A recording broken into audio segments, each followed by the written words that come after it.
Ready? 80 words per minute. Start. शिक्षा के माध्यम के संबंध में इस सदन में कई सदस्यों ने अपने विचार रखे हैं। पूर्ण विराम। सबसे पहले मैं अध्यक्ष महोदय तथा सदन का ध्यान इस बात की ओर दिलाना चाहता हूं कि शिक्षा कई माध्यमों के द्वारा दी जा सकती है।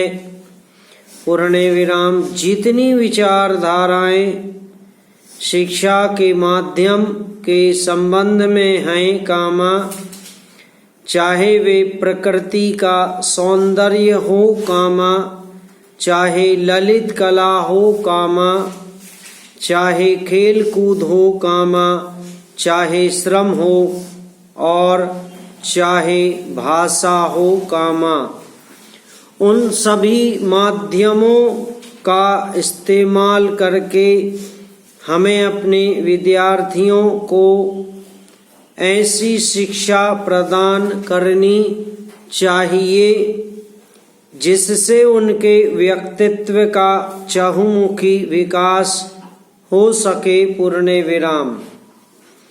इन सब माध्यमों में भाषा को ही शिक्षा का माध्यम बनाकर चले, जिसका नतीजा यह हुआ कि केवल किताबी शिक्षा ही हम अपने बच्चों को दे पाए और केवल किताबी शिक्षा से न उनके व्यक्तित्व का ही संपूर्ण विकास हो पाता है और न हम अपनी शिक्षा को ही अच्छे स्तर पर ले जा सकते हैं।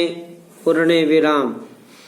इसलिए मैं निवेदन करना चाहता हूं कि भाषा के अलावा अन्य जितने माध्यम शिक्षा के हैं, उन सब माध्यमों को हमारी शिक्षा प्रणाली में उचित स्थान दिया जाना चाहिए। पूर्ण विराम।